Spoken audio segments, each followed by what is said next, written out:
माँ, कुछ समय पूर्व मुझे एक रहस्यमय अनुभव हुआ। अंतरिक्ष में एक विचित्र त्रिकोणाकार स्थान है, जिसके निकट जाने के मेरे प्रयास को किसी दिव्य मांत्रिक शक्ति ने विफल कर दिया। त्रिपुर, उसका आभास तो मुझे भी हुआ था पुत्र। समस्त ब्रह्मांड में ऐसा एकमात्र वही स्थान है पुत्र। त्रिपुर माँ? स्वामी के 3 महान भक्तों के 3 पुर हैं त्रिपुर। तुम वहां इसीलिए प्रवेश नहीं कर सके पुत्र, क्योंकि वो ब्रह्मदेव के वरदान से सुरक्षित हैं। कौन है ये शिव भक्त माँ, और उन्हें क्या वरदान प्राप्त है? दुष्ट असुर सम्राट ताड़कासुर है त्रिपुर का कारण।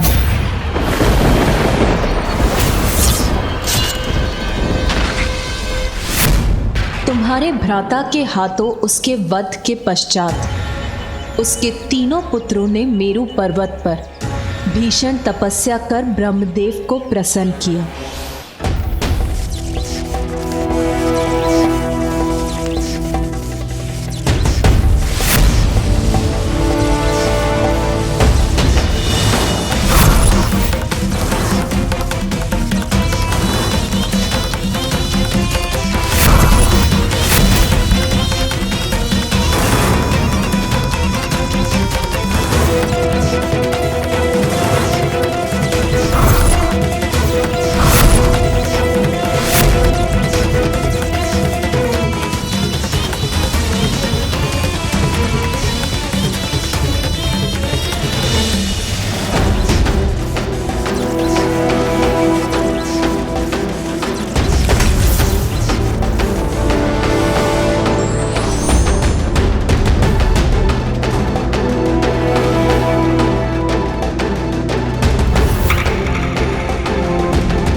तारकाक्ष,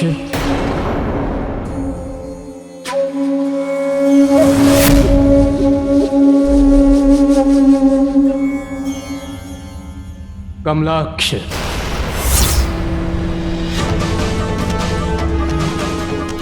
प्रणाम ब्रह्मदेव। विद्युन्माली,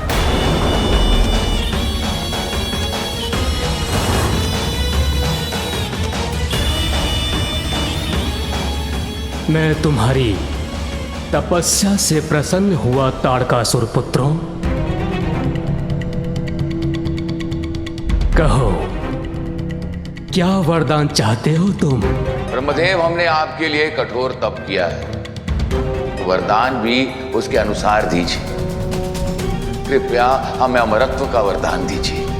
अमृतत्व का वरदान मैं तो क्या कोई नहीं दे सकता, कोई नहीं दे सकता, कोई नहीं दे सकता।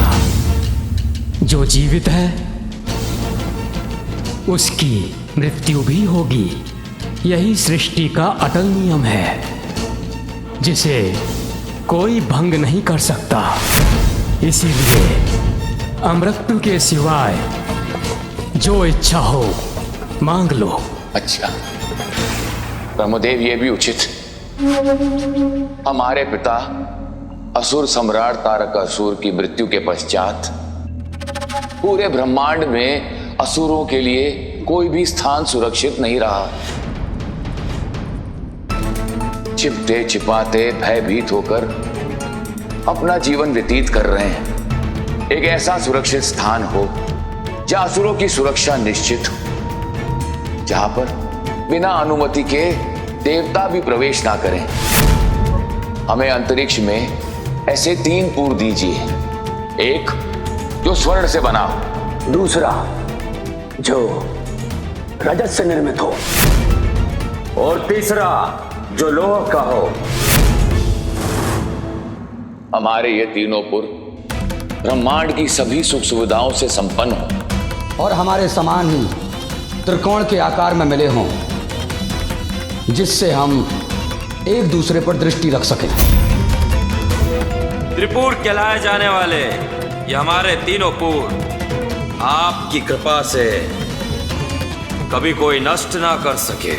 त्रिपुर तुम्हें अवश्य प्राप्त होंगे, किंतु जो उत्पन्न हुआ है वो नष्ट भी होगा। अमरत्व के समान त्रिपुर में सदा सुरक्षित रहने का वरदान मैं तुम्हें प्रदान नहीं कर सकता।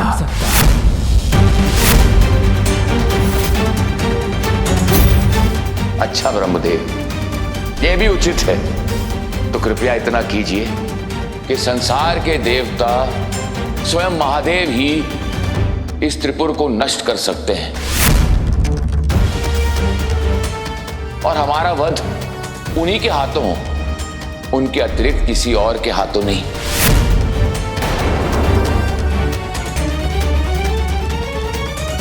चिंता मत करो भ्राताओं, मैंने इस पर पूरा विचार किया है। हम महादेव की ऐसी भक्ति करेंगे, ऐसा तप करेंगे कि त्रिपुर स्वयं शिव भक्ति धाम बन जाएगा और फिर महादेव हमारा या हमारे त्रिपुर का विनाश नहीं कर पाएंगे।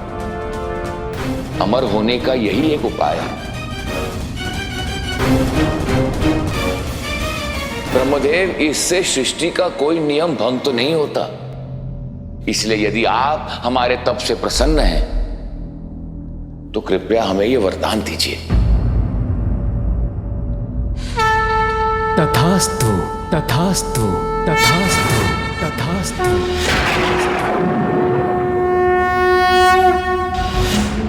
वरदान देने के बाद ब्रह्मदेव ने मायावी विद्या के ज्ञाता मायासुर तारकासुर पुत्रों की इच्छा अनुसार 3 पुरों का निर्माण करने का आदेश दिया। फिर वो तीनों असुर भ्राता अपनी प्रजा के साथ वहां शिव भक्ति में लीन रहने लगे। तो यही कारण था कि मुझे वहाँ शिव मंत्र सुनाई दे रहे थे और ब्रह्मदेव के वरदान के कारण ही मैं वहाँ प्रवेश भी नहीं कर सका। हाँ पुत्र, किंतु तारकासुर त्रिपुरासुर कुछ भी अनुचित कर अपनी सुरक्षा पर आंच क्यों आने देंगे? इसका तो कोई कारण नहीं है।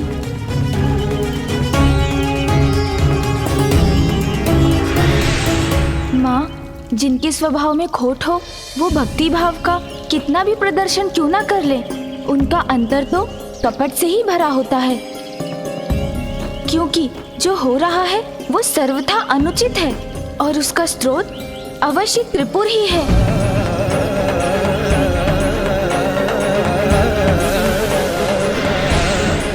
मुझे प्रतीत हो रहा है माँ कि वहाँ भक्ति का दिखावा एक भुलावा है और जिसके पीछे एक भयंकर सत्य छुपा है जो संसार पर संकट का रूप लेकर उजागर होने वाला है। ओम नमः शिवाय, ओम नमः शिवाय, ओम नमः शिवाय,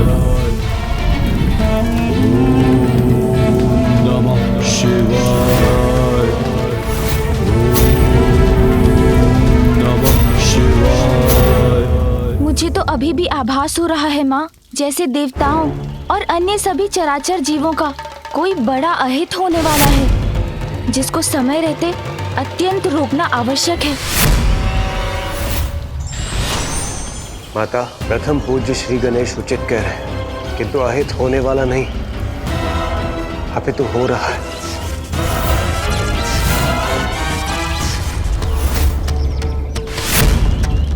ये जो कुछ भी हो रहा है ये किसी महासंकट से कम नहीं।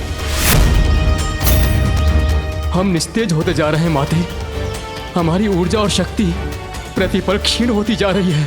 और ये सब क्यों और कैसे हो रहा है माता, हमें ज्ञात भी नहीं है।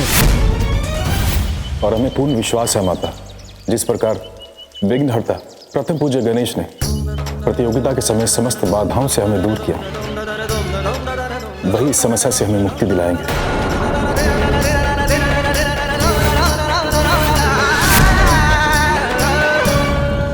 इस संकट का स्रोत कहाँ है ये ज्ञात है मुझे, किंतु संकट क्या है और क्यों है ये जानना अभी शेष है। किंतु आप चिंता मत कीजिए देवराज। धर्म का पालन करने वाले के लिए यदि विघ्न हरता हूँ मैं, तो दुष्ट अधर्मियों के लिए विघ्न करता भी तो हूँ। माँ, देवताओं की सहायता के लिए मुझे त्रिपुर में प्रवेश कर इस रहस्य का भेद पता लगाने की अनुमति दीजिए, जिससे मैं सृष्टि पर छाए इस संकट को दूर कर सकूं। किंतु पुत्र, त्रिपुरासुर तो अत्यंत शक्तिशाली असुर है। अपने पिता से भी अधिक बलवान है वो। वहां जाने से तो तुम भी संकट में पड़ सकते हैं। माता, आप चिंता मत कीजिए, हम भी श्री गणेश की सहायता के लिए उनके साथ जाएंगे। अवश्य आप भी चलते देवराज, किंतु जिस प्रकार से आपकी शक्ति क्षीण हुई है उसे देखकर आपका वहां जाना उचित नहीं होगा। और वैसे भी त्रिपुर में तो देवताओं का प्रवेश भी वर्जित है। आपके वहां आने से उन्हें संदेह होगा और वो सतर्क हो जाएंगे। फिर हम उनके गुप्त भेद कभी नहीं जान पाएंगे। इसलिए ये कार्य तो मुझे एकाकी ही करना होगा। किंतु पुत्र, तुम वहां कैसे प्रवेश करोगे? उसकी चिंता आप मुझ पर छोड़ दीजिए माँ। इस बार उनके आसुरी छल को बल से नहीं, बुद्धि से भेदूंगा मैं। उनके आराध्य का पुत्र होने के कारण मुझे कोई क्षति पहुंचाने की कल्पना भी नहीं करेंगे वो।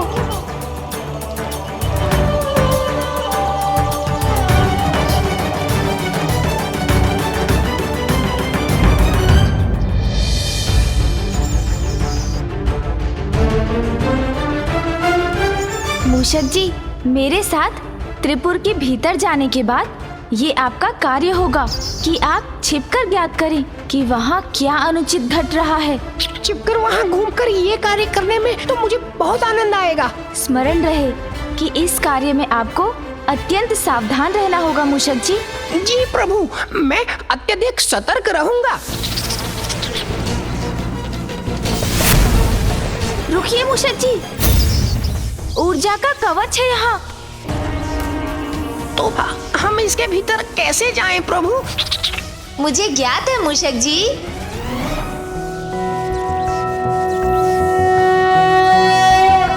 सौराष्ट्रे सोमनाथं च श्रीशैले मल्लिकार्जुनम् उज्जैन्यां महाकालमोंकारं परमेश्वरं केदारं हिमवत्पृष्ठे डाकियां भीमशङ्करं वाराणस्यां च विश्वेशं त्र्यम्बकं गौतमी तटे वैद्यनाथं चिताभूमौ नागेशं दारुकावने सेतुबन्धे च रामेशं घुष्मेशं च शिवालये।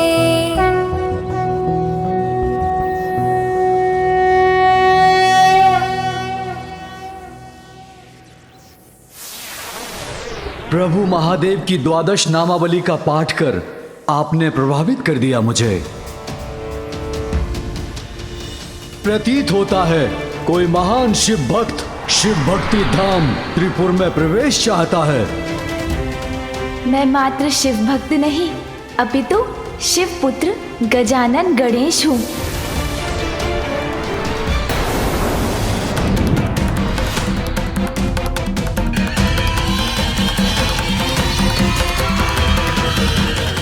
हर हर महादेव, हर हर महादेव, हर हर महादेव। शिव पुत्र पार्वती नंदन गजानन गणेश शिव भक्ति धाम त्रिपुर नगरी में आपका हार्दिक स्वागत है।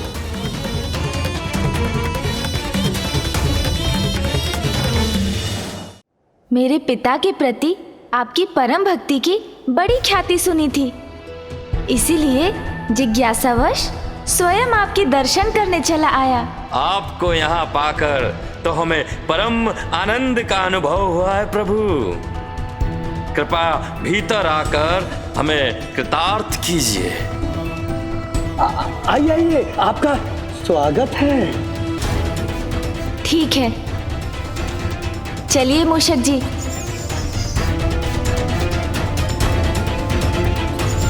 अब जब मैं इनके पूर में प्रवेश कर ही चुका हूँ तो इनके सत्य को भी अवश्य ज्ञात कर लूंगा।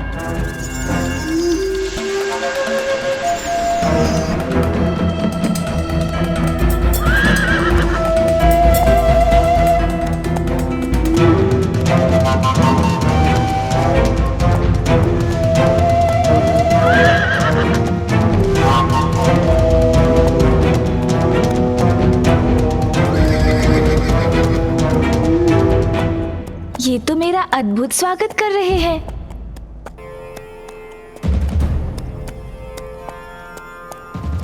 ओम नमः शिवाय, ओम नमः शिवाय, ओम नमः शिवाय, ओम नमः शिवाय, ओम नमः शिवाय, ओम नमः शिवाय, ओम नमः शिवाय, ओम नमः शिवाय, ओम नमः शिवाय, ओम नमः शिवाय। और यहाँ तो सभी भक्ति भाव में भी लीन है। ओम नमः शिवाय। मुझे तो लगा था मैं भीतर आकर इनकी दिखावे के पीछे छुपे रहस्य को जान लूंगा, किंतु यहाँ तो कुछ भी अनुचित दिखाई नहीं दे रहा। अपितु सभी पूर्ण विधि विधान के साथ पूजा पाठ में लीन है यहाँ।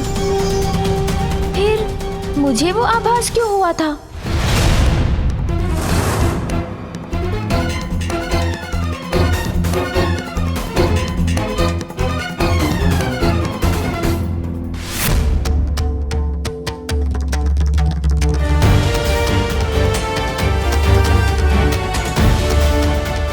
पधारिए महादेव पुत्र गणेश।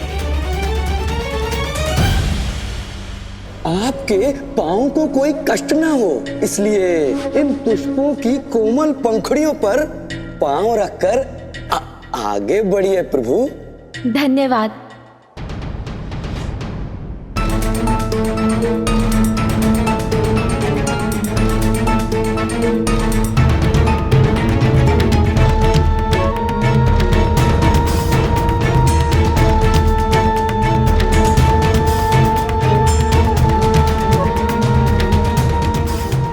कृपया आपके चरण कमल धोने की अनुमति दीजिए।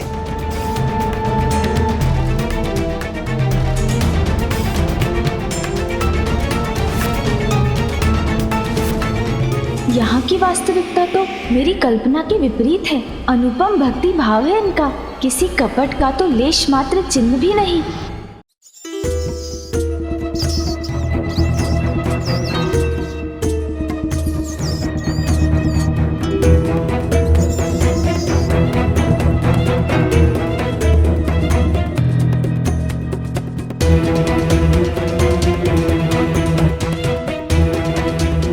प्रभु, अनुमति दीजिए।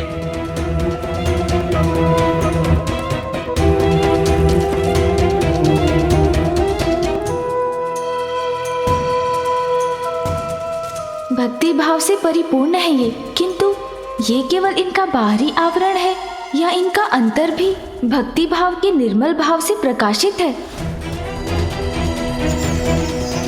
संभव है मूषक जी को ही कुछ ज्ञात हो जाए।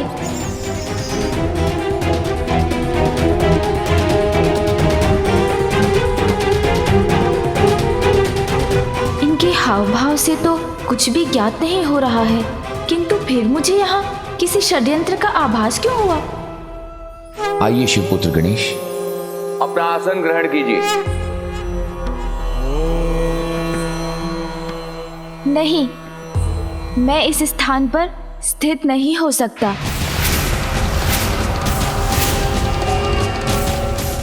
क्या हुआ प्रभु? हमसे कोई भूल हुई क्या? वो आसन शिवलिंग के आधार से ऊंचा है।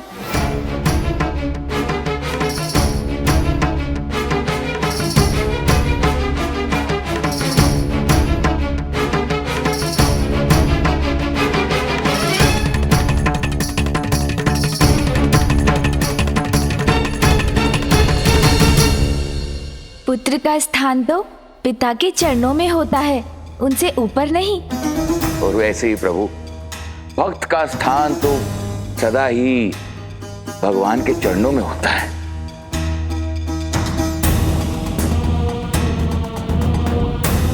इन इनकी भक्ति में तो कोई दोष दिखाई नहीं देता, किंतु फिर किसी कपट का आभास क्यों हो रहा है मुझे? अब तो मूषक जी ही कुछ पता लगाएं। ये कैसी काली छाया मेरी ओर बढ़ी आ रही है? जय गणेश जय गणेश, जय गणेश देवा, माता जाकी पार्वती, पिता महादेवा। बुद्धिमान वही होते हैं जो बाहरी दिखावे पर विश्वास नहीं करते, अपितु सत्य जानने का प्रयास करते हैं।